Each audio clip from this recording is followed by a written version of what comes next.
Ladies and gentlemen, good day and welcome to the Hindustan Unilever Limited conference call for the results of September quarter ended 30th September 2024. As a reminder, all participant lines will be in the listen-only mode and there will be an opportunity for you to ask questions after the presentation concludes. Should you need assistance during this conference, please signal an operator by pressing star and then 0 on your touchtone phone. Please note that this conference is being recorded. I now hand the conference over to Ms. Shilpa Kedia, Group Financial Controller and Head Investor Relations. Thank you, and over to you, ma'am. Thank you, Darwin. Good evening, everyone, and welcome to the conference call of Hindustan Unilever Limited. This evening, we will be covering the results for the quarter and half year ended 30th September 2024. On the call with me is Rohit Jawa, CEO and Managing Director, and Ritesh Tiwari, CFO. We will start with the prepared remarks from Ritesh and Rohit. We expect this to take around 30 minutes, leaving us with an hour for the Q&A session. We will look to end the call by 8 p.m. Before we get started with the presentation, I would like to draw your attention to the safe harbor statement included in the presentation for good order's sake. With that, over to you, Rohit. Thank you, Shilpa. Good evening, everyone. Welcome to HUL's earnings call for the quarter ended September 2024. Thank you for joining us on the call today.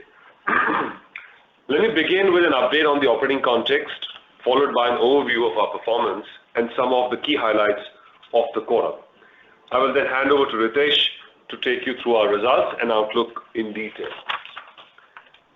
Market volume growth trajectory remained muted in this quarter. At an MAT level, total FMCG volume growth has slowed down slightly in recent months. Since MAT June, urban growth has moderated, while rural growth has become accretive to total growth. Its pace of recovery has been gradual though. Following a prolonged period of benign commodity prices in this quarter, crude palm oil and tea experienced inflation of 10% and 25% year-on-year respectively. Given our assessment that this price is increased here to stay, we are now taking calibrated price increases. While crude oil remained benign during the quarter, there has been recent volatility in prices owing to geopolitical tensions. We remain vigilant and are watchful of any price fluctuations that seem to persist. In this dynamic environment, we continue to remain agile, taking actions to provide a competitive price value equation to our consumers. In this context, we delivered a competitive performance. With a turnover of 15,319 crores, our reported underlying sales growth was 2%, driven by an underlying volume growth of 3%. In the base quarter, we received a one-off credit from a favorable resolution of an indirect tax litigation. We reported this in September quarter 23, stating its impact in the beauty and wellbeing segment on both top line and bottom line.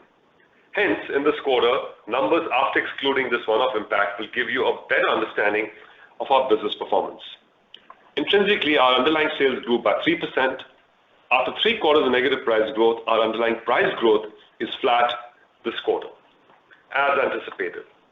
Moving on to bottom line performance, our EBITDA margin continued to remain healthy at 23.8%. On that reported basis, profit after tax before exceptional items declined 2%. However, intrinsically, it grew 2%. We have a strong track record of consistently delivering competitive and profitable growth, investing behind our brands and long-term strategic capabilities to generate healthy cash flows as we build a strong balance sheet. In lieu of this, I'm very pleased to announce that the board has approved an interim dividend of 19 rupees per share, along with a special dividend of 10 rupees per share. Together, this will mean a total payout of 6,814 crores. This demonstrates our unwavering commitment to provide our shareholders with attractive returns. Moving on, let me speak to you on our strengthening competitive position over the quarter. We have kept the charts on the slide consistent over the past few quarters to illustrate our progressive improvement both in business winning as well as in market shares. I'm very pleased to report that our MAT business winning number has already crossed 60% in September, ahead of our early estimate of December 24. We are also now gaining market shares in the last 3 months as per the latest Nielsen numbers. While we did lose some inconsequential share during the refreshment cycle, we held on to most of the 200 basis points share gained since March 2021 and we are now on the path to further strengthen it. This progress in our competitive position is a testament to our commitment towards transforming our portfolio to outperform, underpinned by the strength of our brands and distribution prowess. At present, circa 75% of our brands are either gaining or maintaining brand power, and a value-weighted distribution continues to be more than 95%. The four priorities listed on the slide continue to be the bedrock against which we measure business transformation. We remain committed to drive them and have made significant progress over last year as we transform at scale. Let me share a few examples on the progress made on each of these pillars during the quarter. Under the unmissable brand superiority framework, we measure our products against 21 metrics across 6 drivers of consumer preference. This enables us to assess our competitive right to win and to take the right strategic decisions to further strengthen our brands. We have now assessed more than 70% of our portfolio using this framework, and I'm very happy to report that more than 80% of our turnover is unmissably superior when it compared to competition. Zooming into one of the 6 drivers of consumer preference, proposition, and specifically on one measure under it, meaningfulness. Brands become more meaningful when they meet consumer needs and aim to bring about positive changes to issues that are most important to them. Let me talk to you about 3 brands that have rolled out culture-first, social-first campaigns designed to drive meaningfulness amongst our consumers. Vim, for instance, has a legacy spanning over 30 years, revolutionizing dishwashing, championing for it to be a shared responsibility in households. In a refreshing collaboration with pop artist Ritviz, the brand transforms a routine dishwashing task into a fun and easy experience, leveraging the universal appeal of music. To further amplify the campaign, Vim collaborated with 200+ influencers who shared fun moments from the chore routines to inspire families to join the trend. The campaign video has already amassed 25 million+ views on YouTube and 10 million views on Instagram, with coverage in over 20 media publications in the short span of just 1 month. With the hashtag, The Beauty Test Stops With Me, campaign does set out to transform traditional matrimonial profiles into mothermonials. That is, narratives crafted by mothers that celebrate their daughters' personalities, achievements, and ambitions, challenging the focus on physical appearance. To enable society to find matches without beauty biases, a first ever mothermonial marriage portal was published. This campaign has been very successful, with 100 million+ page views and 33 million+ video views, leading to consumer purchase intent recording an increase of 15%. Dove has been very consistent in this messaging over past many years. With Stop the Beauty Test campaign in the last 4 years, it has succeeded in significantly increasing brand association. As a much-loved shampoo across the country, Clinic Plus is uniquely positioned to spark real meaningful change through its efforts. The brand reaches 3 out of 4 Indian households, which enables it to strengthen its purpose of raising strong daughters. The brand brought forth a new campaign to this effect. The ad, which created waves on social media, poignantly captured the resolute voice of a mother rising above all others, wishing for a girl child. This real pertinent insight has garnered strong active engagement with a reach of over 100 million. Through these carefully crafted campaigns with brand purpose and authenticity at their core, our brands have been successful in resonating with the consumers. We are leading the way in enabling consumers to upgrade their experiences. Our approach involves consistently broadening our portfolio to fulfill the evolving consumer needs by making the right products and formats available. This is facilitated through our digital capabilities of Agile Innovation Hub that allows us to forecast consumer needs and trends effectively. For example, in this quarter, Tresemme introduced its lamellar gloss range to India, identifying an unfulfilled consumer need space for salon-like glossy hair at home. We are the first brand to bring this proposition to the country. The product is backed by patented technology which includes amino gloss complex, lamellar structure, and 360-degree lamination of hair to deliver 8 times higher gloss, lasting up to 72 hours, making it smoother and manageable like never before. Over the past few years, we've been strengthening our adult nutrition drinks portfolio, focusing on driving condition awareness. Within this segment, Diabetes Plus is one of the fastest growing segments, consistently delivering double-digit growth. Doubling down this portfolio, we have recently introduced zero added sugar chocolate-flavored Diabetes Plus, solving the dual purpose of blood sugar management without compromising on taste. Our market-winning superior mix is adequately supported by an expert team to ensure it scales up with pace. As the biggest beauty company in the country, we continue to shape beauty trends. We previously spoke to you about Lakmé's multi-layer makeup stick and vitamin C makeup range that were launched in the last 6 months. These products, along with the Lakmé lip oil and glaze range launched in the quarter, have already raked up a GMV of over 180 crores combined. Our intent and ability to scale up new launches with speed positions us well to lead market growth in this high-growth category. In a gradually recovering macroeconomic landscape, we are reshaping our portfolio with agility to pursue high-growth opportunities.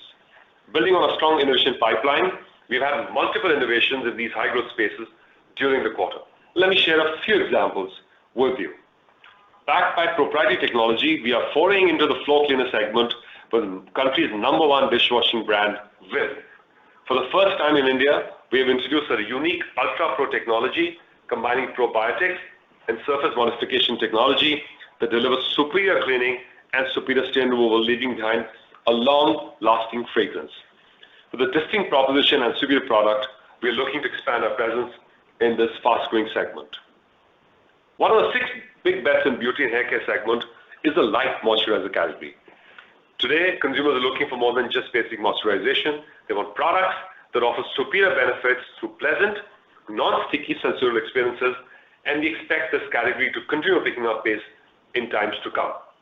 In response, Pond's has launched its Hydra Miracle Body Gel Lotion, an innovation that helps us drive a strategy of de-seasonalizing body care through all year-round benefits and sensories. Enriched with hyaluronic acid and niacinamide, it delivers 100% visibly hydrated skin. The de-seasonalizing body care segment continues to deliver strong double-digit growth for us, led by innovation. Our condiments and mini meals category is leading growth for the food segment. We are boosting our existing offerings in the space while also expanding distribution. After the success of Korean noodles, Knorr has expanded its portfolio to the exciting spicy Korean kimchi soup, which is sure to justify one's Korean cuisine cravings. We are also expanding Hellmann's mayonnaise beyond urban and tier 1 cities by leveraging HUL's distribution strength. Our 85-gram access pack is now available in more than 1.5 lakh outlets. This, along with the extension of our international sauces range across the country, will enable us to recruit more users into this already fast-growing category. Given the country's under-indexed spends, FMCG companies have a significant headroom to grow across all channels. With a wide assortment and ability to curate portfolio for each channel, we're confident to serve different consumer needs across each of the channels, ensuring mutual growth. Shikhar is one of the levers of our Kirana-centric approach, ensuring that the benefits and the growth of the retailer are at the core of our strategy. We firmly believe that when retailers grow, our business will naturally grow as well. We have over 1.37 million stores onboarded on the platform, with more than 70% transacting monthly. Our strategy includes a buy smarter, sell more approach for Kirana stores, where we support retailers in conducting their business more efficiently by offering better propositions from Shikhar. At the same time, we are facilitating better optics for retailers by enhancing discoverability by creating customized store-level digital content and by running customized shopper activations in store via the Shikhar app. As a result of these actions, stores in Shikhar are growing faster with better assortment when compared to stores not onboarded on Shikhar. With a wide portfolio, we continue with the preferred FMCG partners for both modern trade and e-commerce platforms. We are committed to growing categories in the store with unmissable long-term visibility and asserting leadership during tentpole events and regional festivals. In e-commerce, through customer engagements and joint business planning, we are able to curate product portfolios and pack sizes that best suit the need of consumers using the specific platform. We have stepped up our activations ahead of the festive and the winter seasons and strengthened our partnerships on e-commerce platforms, specifically in the beauty channels. As a result of our dedicated efforts in e-commerce and beauty.com channels, we continue to gain healthy market shares. Our focus initiatives in organized trade has led us to continue a double-digit growth trajectory for September quarter 2024. We remain committed in our efforts as we continue to transform our portfolio with speed, to shape the evolving aspirations of the country. I look forward to share more details on our winning strategy in our Capital Markets Day in November. With this, I now hand over to Ritesh to take you through our results in detail. Thank you, Rohit, and good evening, everyone. As always, it's a pleasure to talk to all of you. Let me take you through our quarter results in a little more detail, followed by first half update, and round it up with our outlook in the near term. Rohit discussed the overarching FMCG demand growth trends, which was muted in the quarter. In this backdrop, we have delivered a quarter of competitive performance. Our underlying sales grew at 2%, driven by 3% growth in our underlying volumes. Gross margin at 50.4% declined 150 bps year-on-year, primarily on account of increase in commodity prices. Since we're now certain that this inflation is persistent and here to stay, we are taking calibrated pricing actions while ensuring competitive price-value equation. Talking about bottom line performance, EBITDA margin remained healthy at 23.8%. Profit after tax, before exceptional items, and profit after tax declined by 2% and 4% respectively. Earlier in the presentation, we touched upon the one-off indirect tax impact in the base quarter. For greater clarity, let me talk you through our performance excluding this one-off in the base. Underlying sales growth was 3%, with underlying price growth being flat. EBITDA margin was maintained over last year. PAT BEI grew 2%, while net profit remained stable year-on-year. The difference between PAT BEI and net profit growth is primarily on account of tax PPA in the base. Now coming to performance across our four segments. Home care is our largest segment, contributing 37% to total revenue. Beauty and wellbeing at 21%, while personal care is at 16% of our total business. Foods and refreshment is quarter of our total business.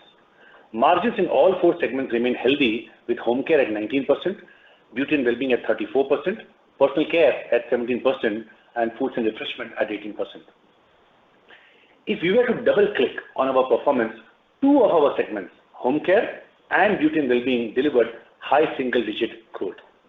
These two segments put together constitute circa 60% of our total business. While personal care is seeing a sequential increase in turnover, it will take a couple of quarters for the actions put in place to reflect in numbers. Performance in foods and refreshment has been subdued due to continued downgradation in tea and muted consumption in nutrition drinks. I will cover more details on segment performance in subsequent slides. Starting with home care performance, this segment has seen another strong quarter of growth with our high single-digit volume growth momentum continuing. Underlying sales grew at 8%, driven by strong performance in both fabric wash and household care.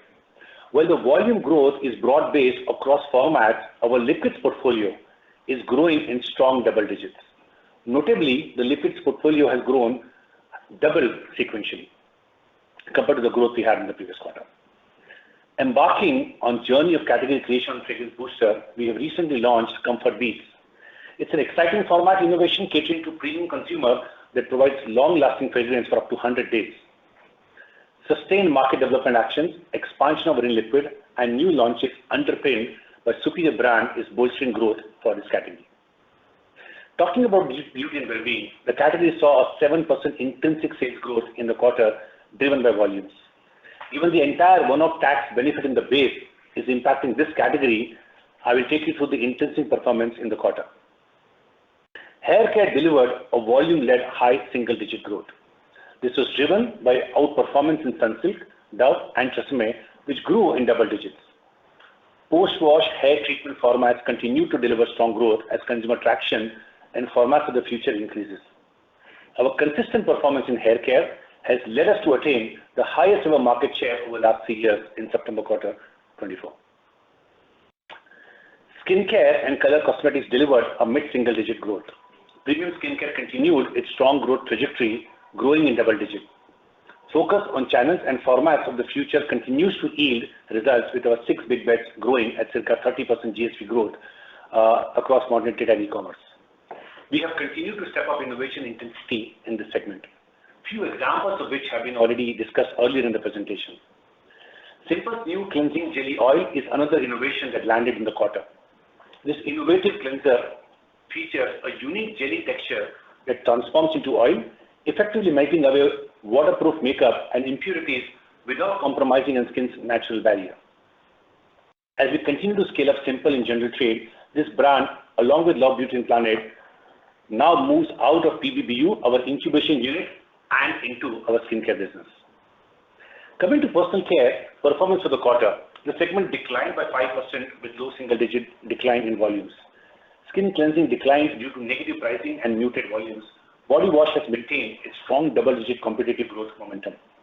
Our Winning in Many India's insight revealed that consumer demand for natural and skin glow is particularly high in South and West, which aligns well with the preference for sandalwood-based products in this region. Given this need for natural glow, the Lux brand found an opportunity to introduce a sandalwood variant leveraging its established glow credentials. Backed by Stratos technology, this is an unmissable superior product launch in an otherwise white space for us. The Lux Sandalwood Bar combines 100% pure sandalwood oil with vitamin C to help reduce dullness and fade blemishes caused by exposure to external aggressor, with the primary benefit being visibly clear, glowing skin. As mentioned in our last earnings call, we continue to take concrete actions to step up performance in this segment in the form of continued investment behind technology, innovation, and channels of the future. We are seeing early green shoots. However, we need to stay on course for a couple of more quarters to experience the full impact of these actions. Oral care delivered high single-digit competitive growth driven by performance in close-up. Moving on to foods and refreshment. We continue to strengthen our competitive position in this segment. However, revenue declined marginally. USD declined by 2% with low single-digit decline in UVG. Tea further strengthened market leadership in this quarter with continued gains in both value and volume. Premium segment, led by green and functional tea, continued to maintain its growth momentum, while the category UVG remained muted as consumer downgradation to loose tea persisted. With tea commodity witnessing unprecedented inflation in recent months, we expect this trend of downgradation to gradually reverse. Coffee delivered double-digit growth led by strong performance in organized trade. While our market development actions in nutrition drinks segment has resulted in continued market share and penetration gains, there is still work to be done to drive consumption. We are mobilizing our efforts in this direction. For instance, recognizing the preference for sachet format, we are now offering an elevated cup experience for all Horlicks sachet consumers with much higher milk solids in the product. We have also launched new ₹10 pack across both Horlicks and Boost brands, which will offer 20% extra product for a richer consumer experience. Foods delivered low single-digit volume growth. Food solution, mayonnaise, international sauces, and cuisines maintain the strong double-digit volume growth trajectory. We have now expanded our international sauces range across the country while also launching new variants in our ready-to-eat format as we continue to scale up our presence in this high-growth space. Ice cream volumes remained flat.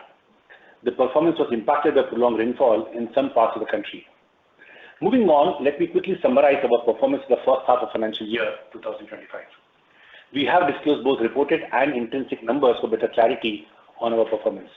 Talking about intrinsic numbers, underlying sales growth was 2% with an underlying volume growth of 3%. Gross margin at 50.7 was up 40 bps, while EBITDA margin at 23.8% was up 10 bps year-on-year. PAT BEI and PAT grew 3% and 2% respectively. Effective tax rate after PPA for the first half was 26.1%, and we expect our full year ETR to be marginally above 26%. Coming to our near-term outlook, we expect demand trends to be stable with no further acceleration in pace of growth. We continue to be watchful of various macroeconomic indicators that could impact the pace of recovery, such as real rural wage growth, food inflation, and employment levels. In this context, our focus remains on driving competitive volume-led growth across our business by transforming our portfolio in high-growth spaces while maintaining investments behind our brands and strategic priorities. If commodity prices remain where they are, we expect a low single-digit price growth in near term. We will continue to manage our business dynamically to drive savings through our productivity program and provide the right price-value equation to our consumers while maintaining EBITDA at its current healthy levels. With this, we conclude our prepared remarks and will now let me hand it back to Shilpa to commence the Q&A session. Thank you, Rohit and Ritesh. With this, we will now move to the Q&A session. We request you to kindly restrict the number of questions to a max of 2 at a time. In case you have any further questions, please join the queue again. In addition to the audio, our participants have an option to post the questions through the web option on your screen. We will take those questions just before we end. With that, I would like to hand the call back to you, Darwin, to manage the next session for us. Thank you, ma'am. We will now begin the question and answer session. Anyone who wishes to ask a question may press star and 1 on their touchtone telephone. If you wish to withdraw yourself from the question queue, you may press star and 2. Participants are requested to please use handsets while asking a question. Ladies and gentlemen, we will now wait for a moment while the question queue assembles.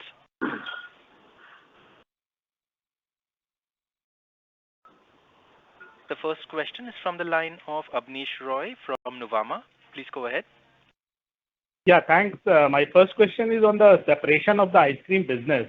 So similar exercise was done for tea a few years back, and in that instance, HUL decided to retain that. Now, if I see tea versus ice cream is a much stronger growth. And tea, if you see, in fact, past few quarters has been especially challenging. So wanted to understand why not retain the ice cream business also. If I see the logic which has been put, for example, investment into the cold chain. Now, cold chain investment has been done for the past few decades. So from here on, it has been incremental investment. Similarly, if I see in terms of R&D, again, HUL's local R&D is extremely strong. So how it is so difficult to do R&D from the local unit. Plus 3% of the business goes away. And the synergy benefits, for example, ice cream sells in a lot of differentiated outlets also. So now if this goes away, how does this impact your existing business? So if you could answer these questions. Thanks. Yeah. No, thanks, Abneesh. No, as you rightly has captured, ice cream is roughly 3% of HUL's turnover. It's a high growth, but equally high investment and low margin business for us. And you did call out the distinct nature of ice cream with a separate go-to-market, be it supply chain or point of sale. And which is because of that, we have always seen limited synergies with the rest of the business. Even for a typical Kirana store, our grocery business that we have is always distinct compared to the footprint of what we have in terms of ice cream cabinet. For ice cream, Abneesh, overall, both the brand and tech is owned by Unilever. Of course, we have a royalty contract because of which we have access to the brand and technology in the country. Globally, Unilever has announced separation of the business. And with that, and because of that, if at all we have to continue running the business locally, we will have to develop local capabilities to run the business. When you mention about we have strong R&D, answer is yes, but we have strong R&D as Unilever. As you know, all our R&D resources are essentially from Unilever across categories, which is why we have a contract of R&D with Unilever, and that's why we end up paying royalty on tech as well, IPR to Unilever. So which is why the board then, after a detailed evaluation, came to conclusion that, and then came supported, of course, by the independent committee, which looked at it very detailed business review they conducted, and went through all these parameters. The board came to conclusion that we need to separate the business.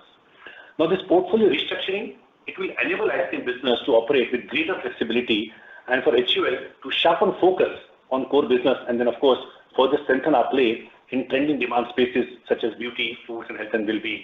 So that was, Abneesh, in summary, the rationale why this time the decision for ice cream was different compared to what we did when it pertained to tea.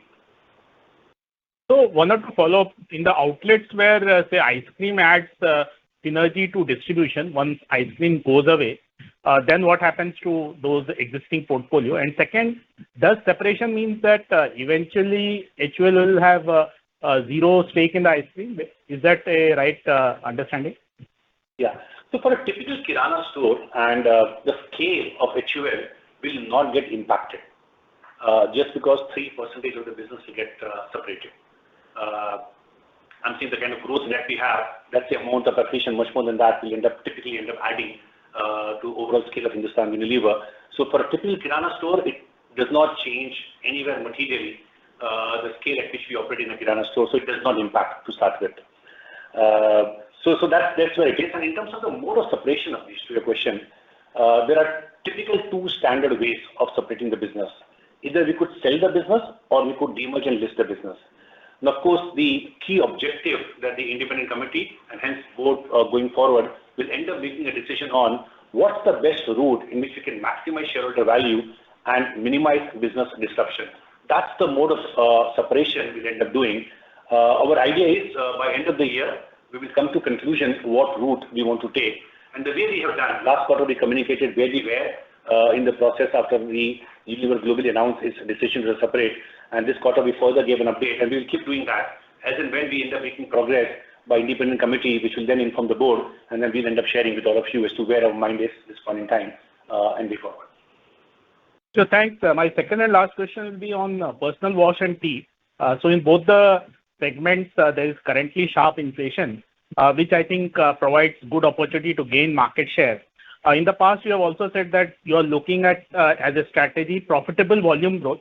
So if you could tell us currently the way things are, how do you look at market share gain and also containing the margin pressure? How do you see both of those?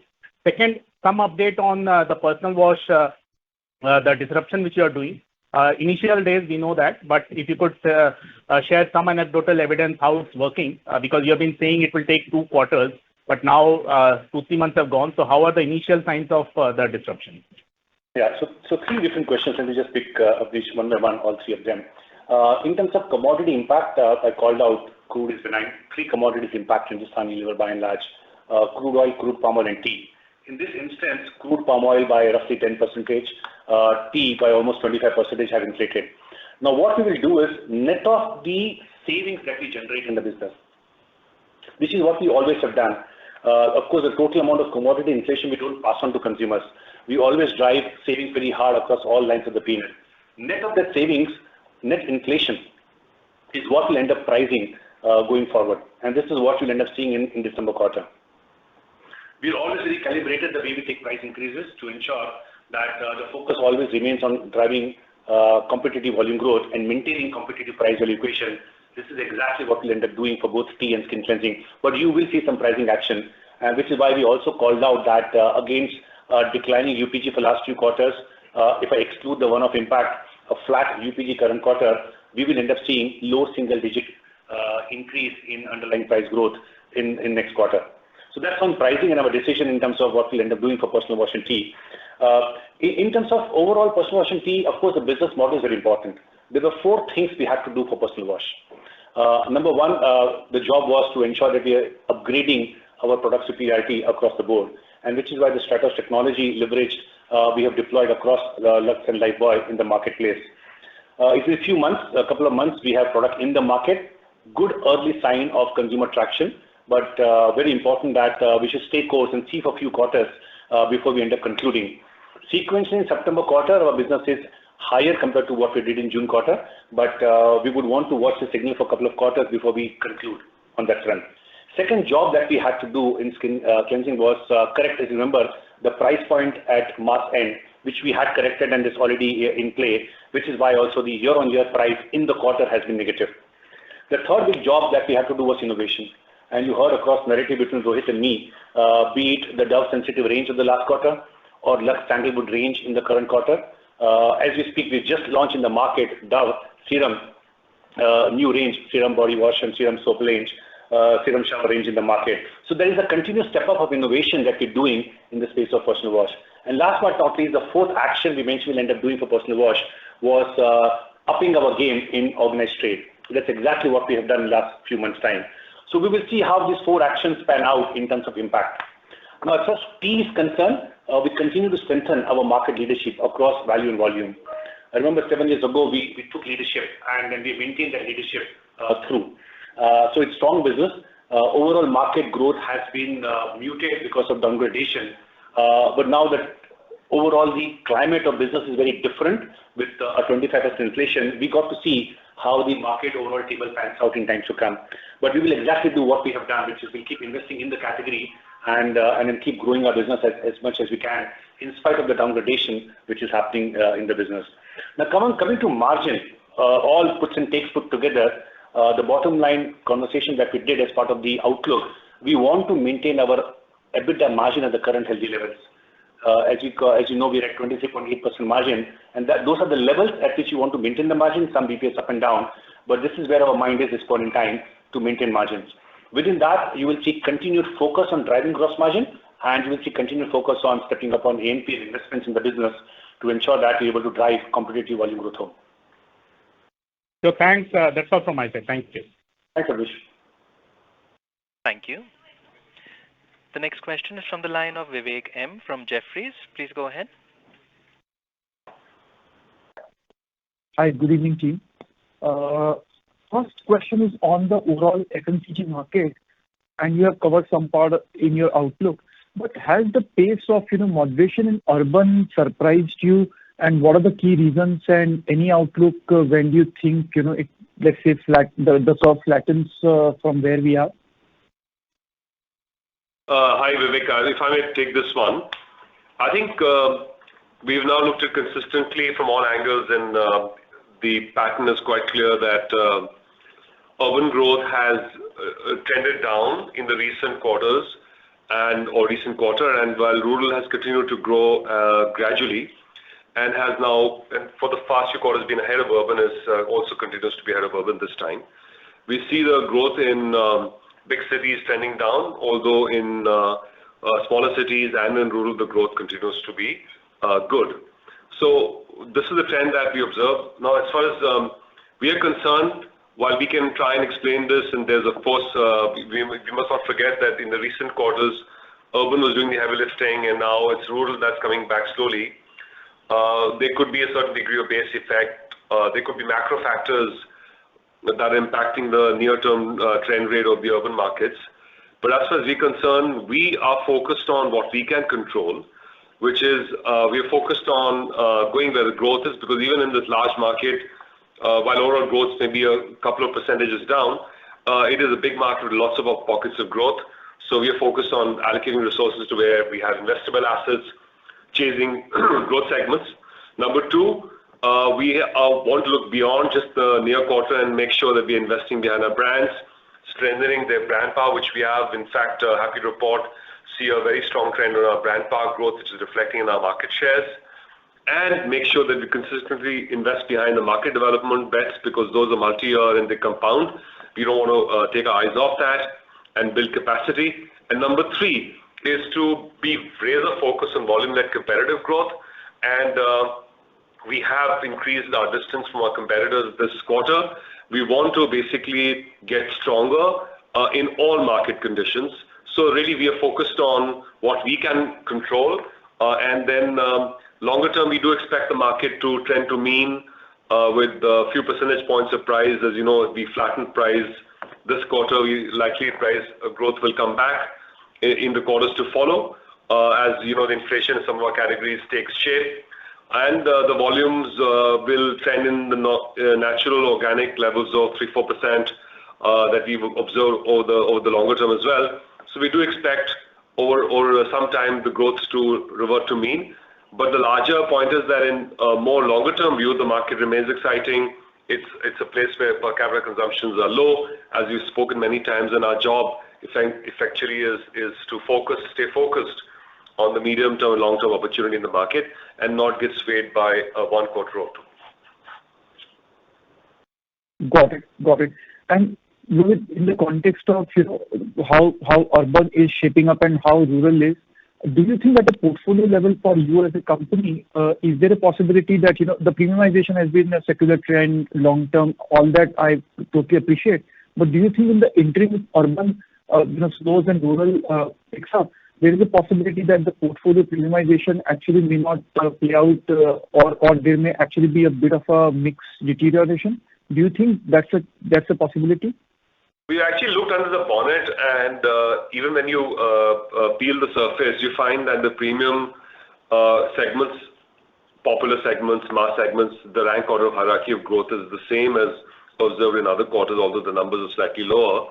And premium continues to grow 30-odd% or thereabouts faster than the other segments. And we see the trend of upgradation remaining consistent and secular, because even rural areas, for instance, if somebody moves from, and we've seen that, observe, you go to a shop and check, a 1 rupee sachet Clinic Plus user moves on to a 2 rupee Dove, that's an upgradation as far as we're concerned because it's doubling the cost of wash, we're doubling quality of wash. So the upgradation trend, including our new categories, finding penetration opportunities in rural, the Surf Excel 10 rupee sachet, which is a premium product used for select occasions, that story of making aspirations accessible, of good quality experiences at scale is still live and deep, and we do not see that trend changing. So the upgradation premiumization trend, even in this quarter, has sustained, and we don't think that that would change. And our job is to continue to drive our portfolio more and more towards where the growth is. Got it. Got it. Thank you and wishing you all the best. Thanks, Vivek. Thank you. The next question is from the line of Manoj Menon from ICICI Securities. Please go ahead. Hi, team. I have only a couple of questions. The one is on the soaps formulation change which you implemented in June. It's been almost 5 months now. Just want to hear from you on the region-specific feedback which you may have picked up on the ground on what's the consumer feedback in terms of the formulation change affecting their lives. Actually, that's one. Second, in soaps, as I understand, this change, while you may have done for multiple reasons, one of the benefits is also far better gross margins. So when I look at the overall performance, I'm unsure whether probably it was an up elevator, probably there are down elevators which kind of neutralized it. Thank you. Yeah. So let me pick up and you can add to it. Sure. So on overall soap, it's been a few months now, Manoj, that we've had the revised formulation products fully distributed in the market. Our early read is encouraging as we see purchases, as we see repeats, as we see consumer feedback, and all our listening channels that we get feedback from. So it is encouraging feedback that we have. But we would wait for a couple of quarters before fully, coming to conclusion how this has landed. But we are encouraged by what we hear already in first couple of months' time. And this feedback is across the geographies where we have changed. And as you know, Lux and Lifebuoy both are national brands. And so across geographies we have, across unique cluster segments, we have similar amount of feedback that we have picked up, which is positive. So as of now, no concerns, but only good news as far as early signals are concerned. But we will watch for a couple of quarters before we come to any conclusion on that. And we will share as we get more. And hopefully by end of next quarter, we'll have more deterministic, information and data to share. Now, coming to gross margin, remember I had mentioned earlier as well that the formulation change, overall we have invested more. Everything else being equal, we've invested more in the formulation, which is superior and landed in the market. So there is no, increase in gross margin which has happened because we went to Stratos technology. In fact, we invested more in the market to start with. And of course, now we have also invested more to land the innovation, including the innovation intensity which has gone in the market.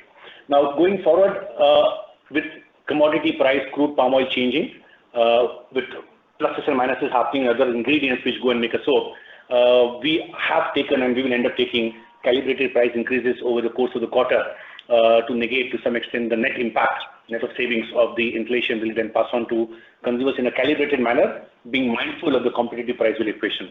So this is where we are in terms of overall impact, which is more investment, and hence not increasing gross margin, but more investment. But we are very mindful of the overall play across P&L that we want to do to drive a financial growth model, which is volume growth driven at this point in time for skin cleansing and hence personal care. Very clear, Ritesh. Just a quick two follow-ups, if I may. Given that around 40% of the bathing segment, the soaps is actually, is price pointed packs, let's say rupees 10. I would presume that the frequency, let's say, for example, a 10 rupee consumer would be, replenishing every week, right? I mean, so which means you have enough data till now. So why is that, let's say, is it just that you're kind of playing safe, saying that we need a couple of quarters, or it's just that you have enough data already?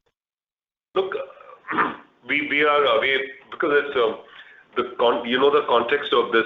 We took a long time, tested it thoroughly before we went to the market.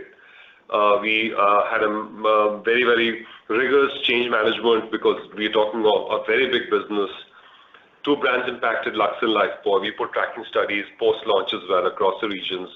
We're picking up data with consumers in channel, both first-time feedback and what consumers and shoppers are saying. what we see, and because it's a pipeline with old and new stocks, as the brands start to take a full place, we will have more information as we go more in this quarter. But early signals, take for instance, the product does improve the feel, the skin feel, the fragrance delivery, the color, and our ability to make claims, because we can now incorporate much more since we have more formulation space. All of that, for instance, seems to be helping. To take an example concretely is Lux. It's a very big brand, and we can see that that is finding good reception. Our early entrance into the sandal segment, which is a very, very big segment in South and West, where we didn't have a strong play, is anecdotally is receiving very good feedback, because we're able to offer both skincare benefits and sandal superior perfume on the chassis that we couldn't do on other chassis in the past. We are hopeful for that to work as well. So at this point, we feel that move is good, but of course it's a big change, so we want to have more concrete quantitative data before we come back and confirm what are the opportunities for us to take it further, what we need to strengthen, what we need to improve. But we feel positive at this point. Not to forget, we do have very strong play in Dove and Pears and liquids. That's really where the growth in the market is. Liquids, we are gaining share, we're growing handsomely across our brands, and Dove and Pears both are strong, and they of course are not affected by this technology one way or the other, and they are of course remaining very high priority for us as well. So we are committed to a multi-year improvement in our personal care business, personal wash business. This is a home business, and we intend to make sure we have structurally a very, very sound business going forwards. Loud and clear, Rohit and Ritesh. And in fact, the sandalwood variant launch was very, very, very pleasing to note. And very super good luck for that. Just one statement, if I make, as a let's say statement of assertion or hypothesis, is that. Are we to assume that let's say the change in soap formulation was because you mentioned that it's actually higher cost for you, let's say ceteris versus the previous, let's say, bill of material. Is it to assume that, let's say, from a super long-term point of view, you just want to reduce the dependence on palm? Two things, Manoj, out here, and let me spend a little bit time on answering this. Overall, when you look at the soap formulation, we mentioned last time as well, the non-soluble component of palm is what we have reduced. That typically only is used as a structurant and gets washed down the drain in the bathing process and adds to environmental load. The moment you do that, you then increase the space in the formulation to add ingredients which will lead to more benefit delivery. That is the central reason why we have done what we have done. Now, be it like sandalwood, be it serum, be it other ingredients, we are able to now create space for adding all of that to the formulation. So the central reason of doing that is our ability to upgrade and deliver more functional benefits going forward. That's the reason we have gone and done. And we were mindful that when we are changing, creating space, where of course the overall commodity volatility linked, of course the cost reduces, but of course as we add more goodies and more functional ingredients, benefit leading ingredients, the formulation cost will go up. So it was a very calculated call by us to step up the quality of formulation. And in summary, proof of the pudding is, will consumers perceive this as a product which is superior compared to what our existing superior products were, or compared to competition? We saw that in our various studies, that this is a superior formulation. Now, of course, now we are in the market, early good signs, so we are encouraged, and we will in times to come to conclusion as to how overall it has gone. So that's the space, and that's the reason why we have gone and done it, let me say. Thank you, Ritesh. I have one follow, but I'll come back in the queue. But just one question on this soap specific thing. Is there an IPR involved in this change which you have done? Sorry, come again? Is there a intellectual property rights sort of situation where you do have a genuine competitive advantage for a very long period of time? Yeah, we have applied for more than 20 patents. And these are all kind of patents, design patents, material patents, of course, formulation. And we do believe that with that, we will have basically a formulation which will be very tight in terms of its development and in terms of proprietary nature of that. And we mentioned, Manoj, last time that it's taken for us 5 years to develop and get this formulation. And we protected it very strongly with multiple patents. So yeah, so we feel very confident about it.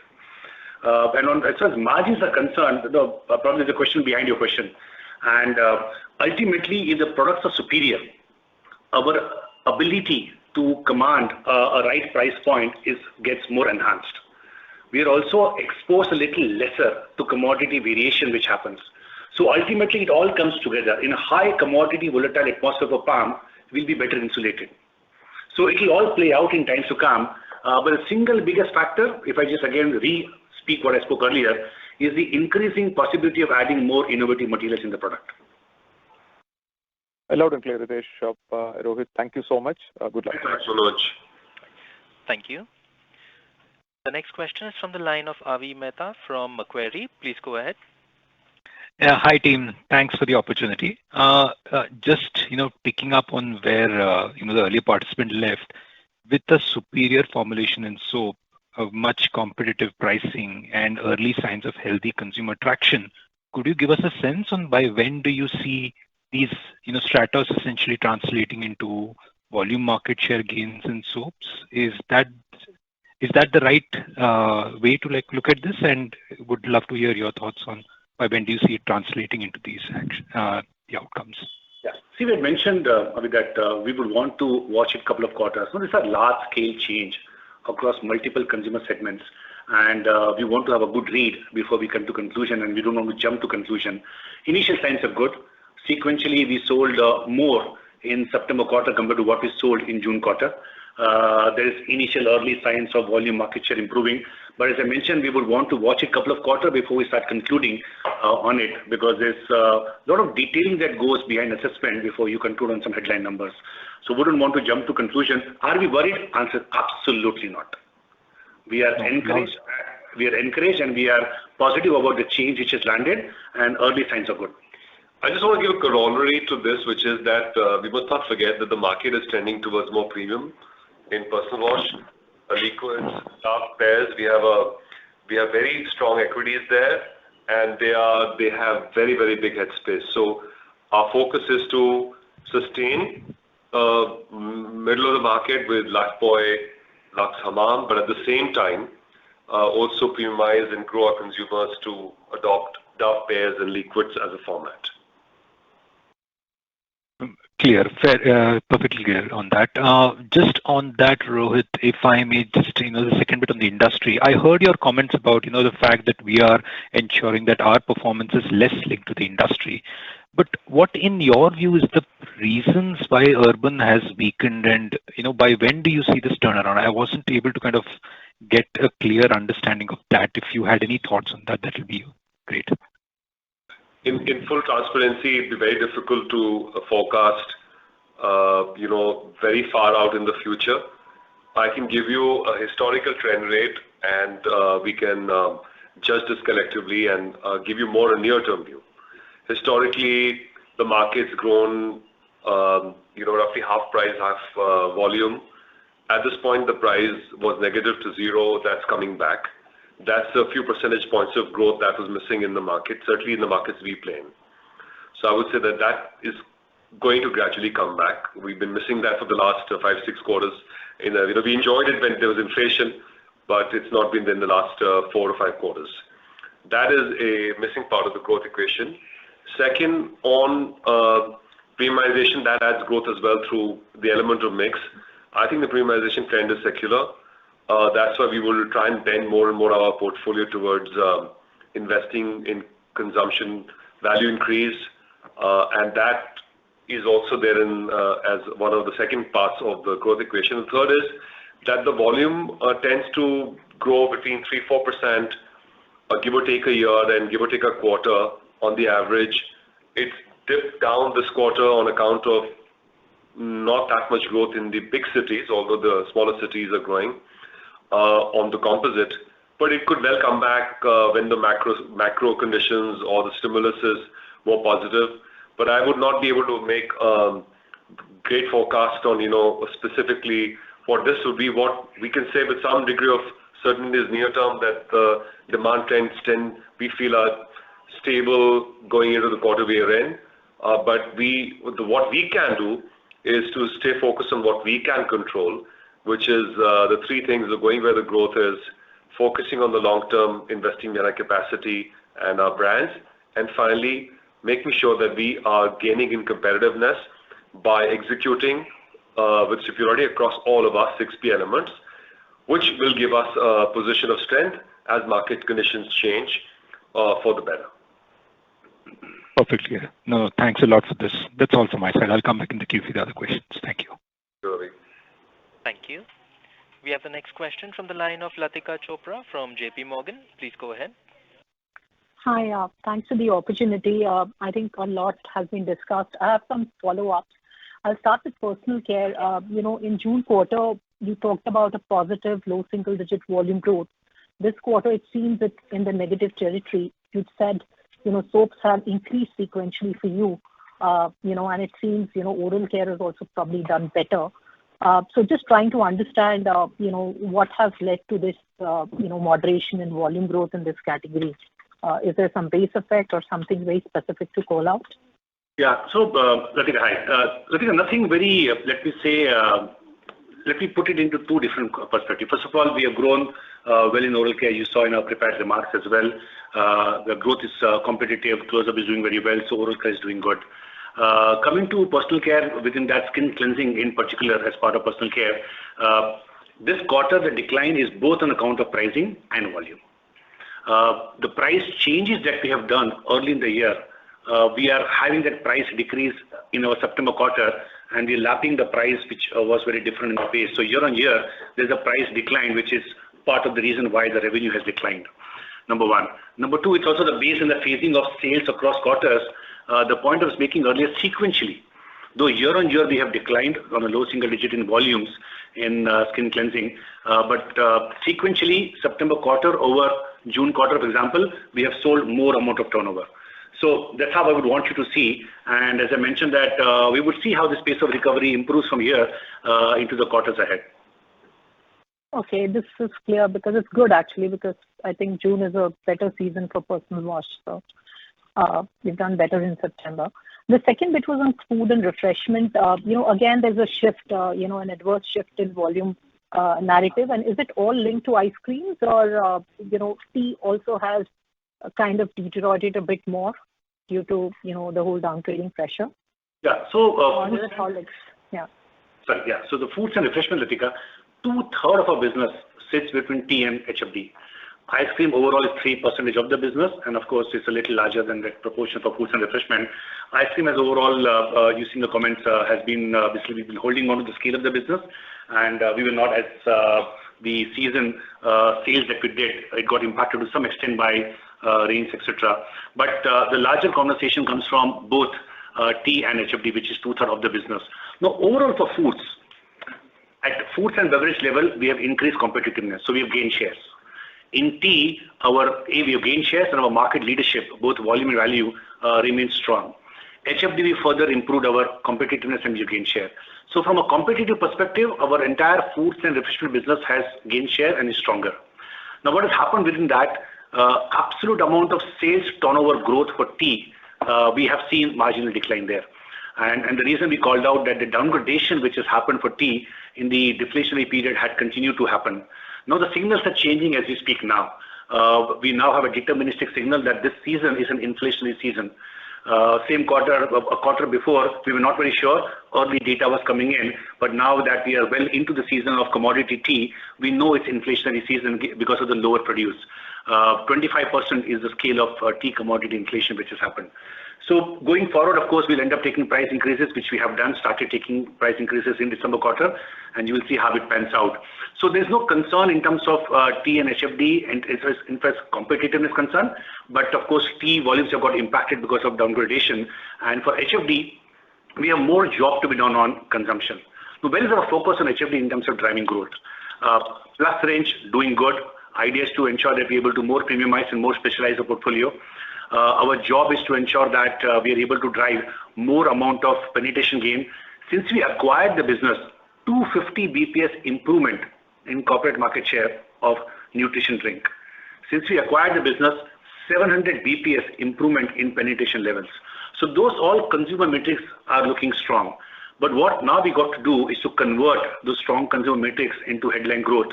and hence consumption becomes the single biggest focus for us. This is where we are putting our head down and we're working hard to ensure we're able to turn that around as far as consumption is concerned. Long term, we all know that India micronutrient deficient in terms of the food plate, carbohydrate heavy. This is the right demand space to be in. But we just have to ensure that we keep focusing on and keep driving consumption. So this is where we are. But we are also mindful there are 6 demand spaces within foods and refreshment that we want to continue ensuring we're working on. Tea, coffee, nutrition drink, mini meals and cooking aid, condiments and UFS. These are 6 different demand spaces where we want to double down on our foods portfolio. And we will share more about what we want to do in terms of new demand spaces when we speak at the Capital Markets Day. But we are very encouraged to know that there's a good amount of benefit of foods in the country. Packaged food overall should only end up seeing driving growth for FMCG, and we want to participate in these 6 segments, and through that we want to grow our own proportion of the foods business in the country. Thank you, Ritesh. And just one last bit, I heard your comment on urban growth. I just wanted to check, is there any geographical disparity and also larger cities? Is there anything to read from channel distribution, channel shift more towards online, which could have in any way any impact on growth trajectory? Anything to call out, on both these aspects? Thank you. That was the last question.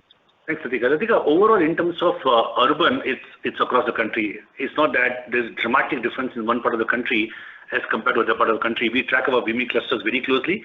So I would say this trend is across the country. It's not one portion and part of the country only. Coming to channel, the secular trend of increasing e-commerce proportion of the business, increasing modern trade component of the business, that secular trend has continued. We still are GT dominant business. 70% of our business comes from general trade, roughly 20% comes from modern trade, 6 to 7% from e-commerce, and 3% from other channels. And this secular trend of moving more towards organized trade has continued to happen this quarter as well. No dramatic move in last couple of quarters, but same secular trend continues. And the point we mentioned that our portfolio is distinct in organized trade. We continue to do good work in terms of bringing very distinctive and channel-specific portfolio, and we are gaining share in organized trade as well. So that's very important in terms of competitiveness. Thank you so much, Ritesh. Thank you.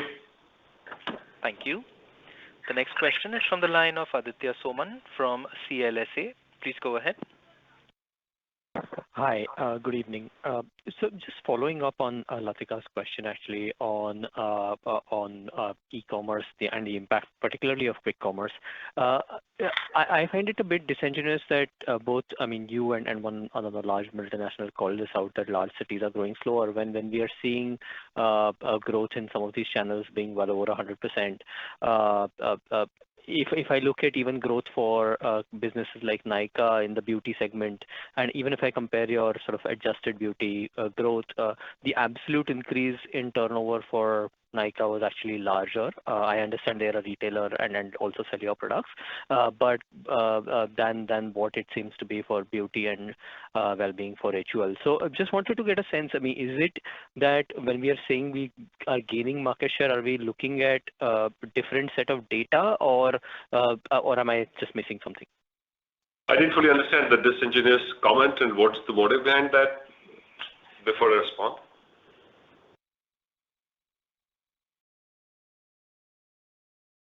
Hi. You said disingenuous. What does it exactly mean? Yeah, no, I'm just saying that on one hand, we've got these companies growing, whether it's quick commerce or businesses like Nykaa, which obviously are beauty focused, and their beauty business growing very fast. And on the other hand, obviously, HUL's growth in beauty has or remains relatively more. So I don't know what the other players are saying. I'm just responding to the business we are in, the categories we play in, and we're looking at the trend from, say, a Kantar or Nielsen. That Kantar, for instance, the consumption data, right? It doesn't matter which channel consumers buy from. That and Nielsen, which is more of a retail audit, that may not include e-commerce. We look at it separately. So when you look at all data points, what you do see in this quarter is the comment is based on a composite number, not on a number that's excluded this, including that there is a trending down on the urban growth, and that's more marked in the 1 to 10 lakhs in bigger cities remaining flattish, and not so much in the lower tier cities. That's just a nuance of trying to deconstruct this growth, and there's nothing more to that. So I don't understand how that would not be anything less than transparent, and the data is visible and accessible to all market participants, including yourself, and you can look at that yourself as well. So that's really where this comment's coming from. No, I understand very clear. No, I'm not questioning the data that you're seeing. Obviously, you're seeing the right data. I'm just trying to understand, are these panels missing something in a sense that, as you mentioned, I mean, Nielsen probably just tracks retail, and with Kantar, could they be missing smaller competitors or something of that sort? Is that even a possibility, is what I'm trying to understand. Like I said, for us, so for a minute, assume that there is noise in this information. That's why I said that our focus is not to, we can try and explain or understand the macro as we do to be transparent. You know, we are also asking these questions in our market visits or when we speak to external participants. But at the end of the day, our organizational focus is to control what we can control, and the greatest measure of that is, are we competitively growing in the market we find ourselves in?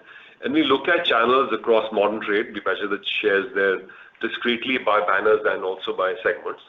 We look at e-commerce. We measure our shares by pods, or we call them pods. These are beauty.com players or marketplace.com players and so on and so forth. And we look at general trade by tiers of the cities and urban and rural. We are increasing the shares in aggregate, led by volume in MAT, and increasingly led by the last 3 months data movement. So that is what we have to stay focused on. If we do that, as market tends to come back to shape or comes back in a certain way, we'll also tend to gain. And we allocate the sources to where the growth is the highest, modern trade, for instance, or premium areas, premium segments across different geographical segments, or e-commerce, where, of course, as you said, the growth is in multiples of high, very, very high double digits. So yeah, that's what I'm saying. The real focus, therefore, we have is to go where the growth is, and consistently invest behind the longer term, both brands and market development efforts, and focus on improving our competitive strength so that we gain share in all market conditions. I understand, very clear, and thanks for that. And then would it also be possible to explain the profitability differences in the channels? Maybe I understand, obviously, for you, e-commerce is growing faster than modern trade and faster than traditional, but would there be a difference in profitability across channels, or nothing to call out? No, definitely different channels offer different profitability. The portfolio that we sell is different. So typically organized trade, you end up making better margins compared to general trade, and that emanates from the fact that the portfolio that you sell in modern organized trade is different than what you sell in general trade. The price point packs, essentially sachets, or the mass segment of the business is not present, as you know, in a big way in organized trade. So because of that, when you look at even sans the investment, you end up making better margins in organized trade. But more than that, I wouldn't want to share at this point in time. Very clear, and thanks for answering my question. Thank you. Thank you. The next question is from the line of Jitendra Arora from ICICI Prudential Life Insurance Company Limited. Please go ahead. Yeah, no, thank you. Actually, Aditya just asked my question. I just wanted to understand the profitability across channels. Thank you. We will move to the next question, which is from the line of Vishal Punmiya from Yes Securities. Please go ahead. Yeah, thank you. Firstly, just a clarification in terms of you mentioned about the tea price hike. Is that already into the market, or do you expect that to come in the next couple of months? We've started taking it, Vishal. So obviously the first signals are already getting into the market as we speak. But you end up taking across multiple price points in multiple geographies. So the overall change in price will land over the course of the quarter, December quarter. But the first set of packs, I would say, started to get invoiced already. And that won't be able to offset the entire inflation, right? Because then it would be a very sharp price hike. Correct. What we always do is, Vishal, that when we look at the price increase, especially when it happens sudden, and tea such is life. It's a season that ends up telling you where the price momentum is, unlike, let me say, palm or crude. So out here, what we always do is we look at the gross inflation, we see what kind of savings we can net off, and then the net hurt of inflation that we have is what then we end up taking calibrated price increase. Our learning always has been when you take price increases, take in smaller by chunks, and when you drop prices, drop in larger chunks so that you don't end up getting saddled with trade pipeline inventory. That's exactly what we'll end up doing now as well, both with tea or for that matter skin cleansing as well. Understood. And secondly, on your ANSP spends for the quarter, so there seems to be a sharp cut. Any particular category that we have decided to cut spends, or is it some postponement of spends that we see in this quarter? Yeah, so a couple of perspectives there, Vishal. First of all, of course, the same period last year was our highest amount of A&P spends in the last 3 years. So you're then also lapping that and look at year-on-year percentages. But if I just talk about absolute percentage, we are roughly little over 9.5% A&P spends in the quarter. And if you look at our average for last year, typically 10.5% what we do. So we have, let me say, 100 BPS lower compared to a typical trend of spends in this quarter. Now, there are 3 different things which end up driving the absolute level of expenditure. Of course, the first and foremost is competitive spends. Looking at the competitive media heat, our first objective always is share of voice ahead of share of market. This quarter as well, our share of voice is ahead of share of market. So we have spent competitively, number one. Number 2, of course, is the reach objective. Every brand has different communication campaigns we end up running, and those reach objectives tell us as to what's the quantum of expenditure we want to do. And of course, third is then the innovation phasing.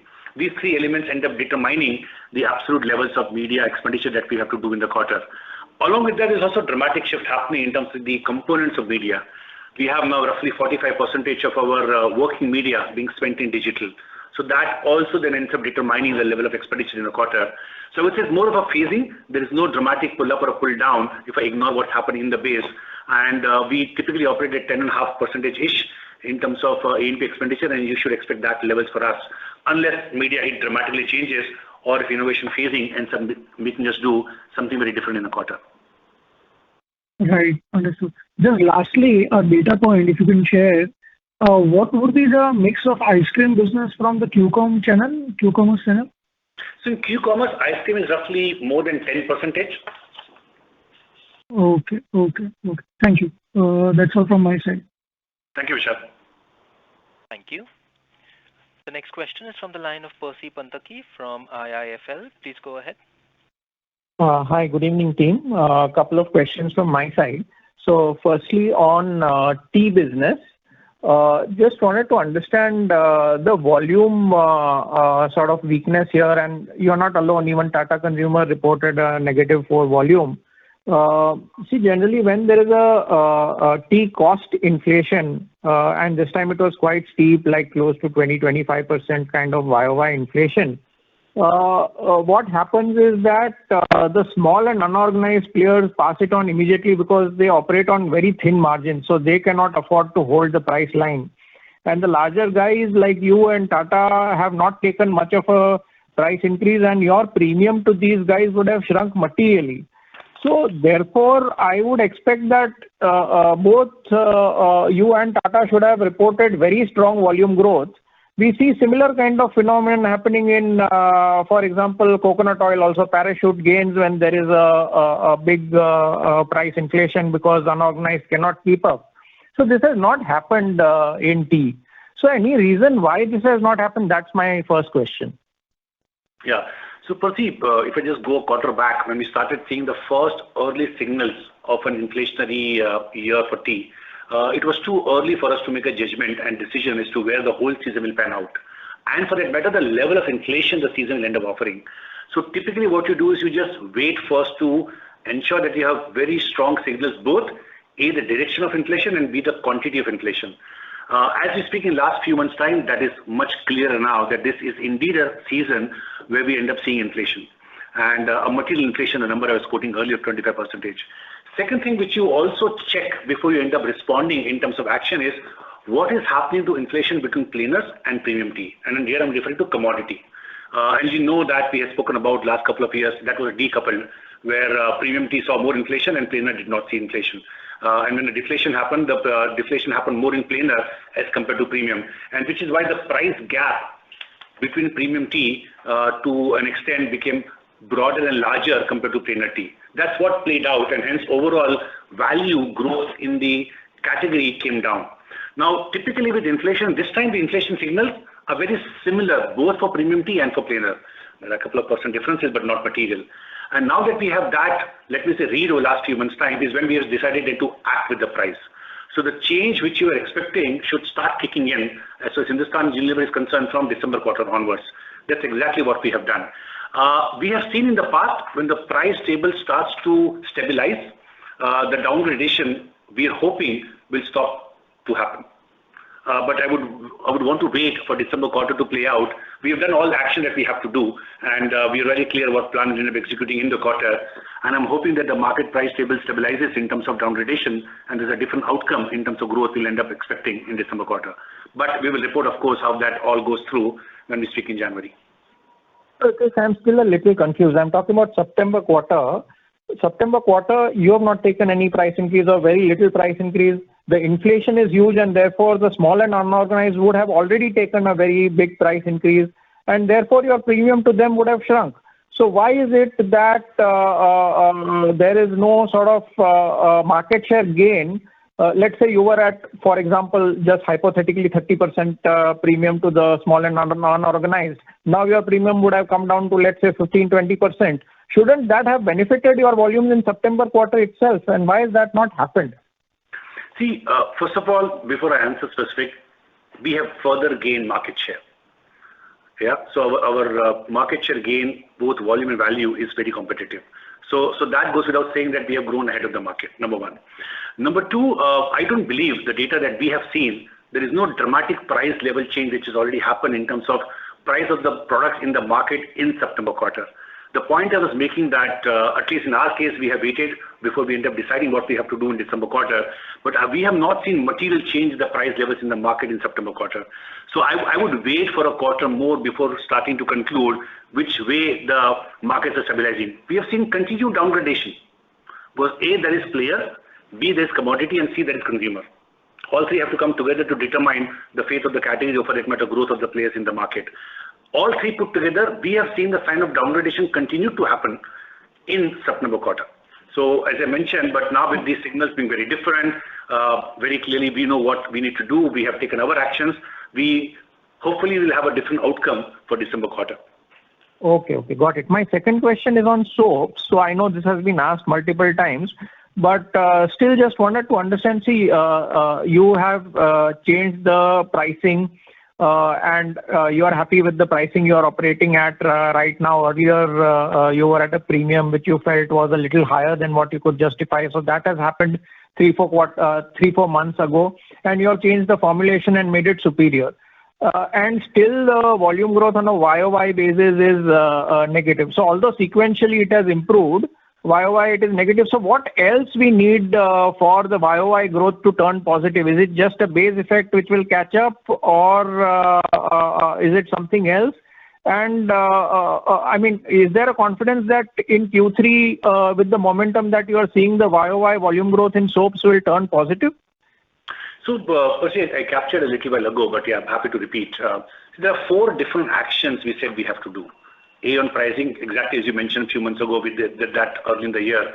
We had already executed. B, on product superiority, you heard on Stratos. C, on innovation intensity, I quoted examples, Rohit quoted examples, what we have done. And D, in terms of play in channels of the future organized trade. All those 4 set of actions we have already deployed. And we did mention both in our prepared remarks and also when I answered earlier that we do believe it will take a couple of quarters before we see the full impact of what we have done. Typically, when you end up doing such large-scale changes, it takes some time before you end up seeing change. Early signs I mentioned, we have seen both in terms of sequential business being higher in September quarter compared to June quarter. We have seen, as I mentioned, early signs of volume growth in the latest quarter. When I say volume market share growth. But I would wait for a couple of quarters before we end up giving a view as to how all the 4 actions put together have panned out. But early signs are encouraging is the point I mentioned earlier as well. Got it. Just one quick question. If you can give me even a one-line answer, it will be okay. So in beauty, you have done quite well. It's a 7% growth. And the segment which was really lagging is the mass skincare till now. I mean, so has that problem been sort of solved, and is that back on track in terms of growth this quarter? Yeah. So I think I'll take this one. So on beauty business, as you saw intrinsically, we're in like 7-odd%. We are happy with the progress we see on the premium end. Ponds is a great example of where we are seeing very high double-digit growth. I also wanted to comment before we go to the mass and specifically give you an update on that just purely for what you'd call digital first type, masstige, more premium formats and segments, we'd called out the 6 segments we are focused on, more premium and more long-term market development nature, sunscreens, de-seasonalizing body care, for instance, and some more brands like Simple and Love Beauty Planet. This entire portfolio is already about the scale of almost 2,000 crores and is growing in very high double digits, has a very high e-commerce and modern trade contribution, almost to 60-odd%, and is seeing very high growth in e-commerce as well. So it mirrors a typical, premium digital first type of portfolio, and we now have a very strong capacity, whether it's through innovation, tracking, through trend matching, through formulating, producing, marketing with the whole influencer ecosystem, dedicated teams to sell beauty in e-commerce and modern trade, and a dedicated channel for premium beauty outlets. So we feel confident to be able to incubate, build at scale premium beauty portfolio. This is where the exciting growth is. Insofar as mass is concerned, we still have work to do. We are focused on improving our big brand there is Glow & Lovely. That needs to come back to momentum. We are focused on modernizing the core. We are focused on making its proposition stronger, improving its presence in more value-added segments close to the core or core plus, with new benefits and sensorial formats, and participating in high-growth segments, some of which we already have launched. We have a clear set of activities. They're in motion. We will see them going into the market in this quarter and the next quarter, and we are all very much laser-focused to basically get Glow & Lovely back on track. And with that done, I think that would then give us a complete portfolio. And of course, the growth will always be more high in the premium segments and e-commerce channels, etc., which I first started with. But we need the entire portfolio to basically be robust. But we're happy with the progress so far. A good quarter. But again, this is one of the many quarters that we have to stay focused in growing this business. Got it. Thank you for all your responses. Thank you very much. Thanks, Percy. Thank you. The next question is from the line of Jay Doshi from Kotak. Please go ahead. Yeah. Hi, thanks for the opportunity. Just a quick follow-up on tea. See, usually when this time you have delayed price increases and overall demand for the industry has been weak for past 2-3 quarters. So usually ahead of price increases, channel tends to stock up. This time around, why have we not seen that trend at all? And do you see a risk that going forward demand could weaken further once price increases are taken? Typically, Jay, there are a couple of categories which are more sensitive to price in FMCG.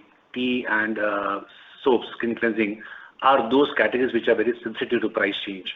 So there is always a higher elasticity of demand, consumption vis-a-vis price. But we got to see how it all pans out in times to come. The change in price, as I mentioned, at least as far as we are concerned, we are leaning into the price now. In the market, there's a large consumer franchise as the market leader we have. And that consumer franchise will end up experiencing the price change. And we're very mindful of the amount of price change we'll end up doing, net of inflation. We will net it off against the savings that we end up doing. So we'll have to see as to how that overall pans out. There's never a pantry loading which happens. We have not seen that. Overall, not only HU, but looking at the category STR, the stock levels in the industry, we have not seen a big uptick. In fact, overall, there's a little bit of pluses and minuses across categories, but there's no material change we have seen. If I may just sort of compliment, because if you disaggregate our tea business, so there are certain parts of our business, the Lipton brand, the Taj brand, that are somewhat less price sensitive. And including functional teas like the supplementary we have on the Blue Bond, they are continuing to grow in volume in the current markets, and we're quite pleased with that trend, and we would like to keep investing in growing that premium functional value-added segment of our tea business. The part that is sensitive to price, that operates more in the middle of the market, the Three Roses, the Tazas, the Red Labels, the more larger part of our business, indeed reacts to commodity, which is the nature of this beast. And we are in this business for a long time, so we know how these cycles turn. And generally speaking, an inflationary market has been historically favorable to brands like Taza and Brook Bond and Three Roses. When, for the reasons mentioned by one of our colleagues, there is pressure on the loose tea and the commodity, and people tend to then upgrade to brands like ours because they become more, their premium sort of starts to shrink. We should basically expect to see the trend come back to this natural order. We should therefore be very mindful of not getting caught with in-quarter noises, pipeline and effects as such, and therefore we should allow this quarter or two to sort of settle down. The price increase has been quite steep. Bulk of the commodities bought in June onwards. So I think until June, people may have not even established the real price trend. Now that it's established that it's increasing, I guess the real market impact of pricing would be felt as we speak. At this point, for instance, we are increasing prices as we speak as well. So I think we need to give it some time to settle down to go back to what we've observed historically in this category. Thank you.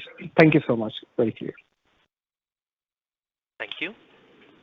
The next question is from the line of Mihir Shah from Nomura. Please go ahead. Hi, sir. Thank you for taking my question. Can you talk a bit on the quick commerce channel? How is your market share in quick commerce versus general trade and modern trade that you have? Do you see this channel giving opportunity to new niche brands which are targeting the affluent consumer and can pressure premiumization trend for us and maybe lead to lower than market growth? And a part B to that is, given the strong growth in quick commerce that we are seeing in the market, does this trigger any recalibration in the GT channel inventory? Have you already lowered it vis-a-vis the past orders or past trends? So that's question one. Can I just go one by one? So I'll take your first question first. I just want to use the opportunity to clarify, give you a bit of context so that we don't overread what we read, etc., in the press and apply that uniformly to our market conditions. So first of all, channel structure. 2/3 of our business is in general trade. Therefore, heart of Hindustan Unilever business is with our Kirana merchants, distributor inclusive, is our priority number one. We invest behind this because we want our shoppers to be able to shop through Kirana and then to be digitally capable. And our Shikhar app is an example of a long-term investment in making this particular segment of our channel strong and robust. And we continue to be focused on the general trade Kirana distributor served segment, which is a majority of our business.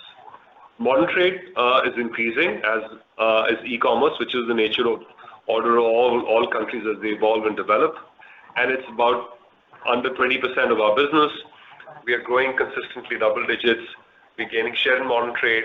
We have an advantage share position in modern trade, and we intend to keep it like that, investing to make sure we grow the categories with our modern trade customers because they're interested in partners who grow the category value. So, liquid in laundry or the higher added bathing liquids in personal wash, for example, and so on and so forth. E-commerce is about 6% of our business. It's clearly growing faster, and that is to be expected. We are gaining share on the whole, of course, led by beauty, where we are leaning in more specifically. Quick commerce is only a very small part of our e-commerce business. It is important to the extent that we have to serve all shopper missions.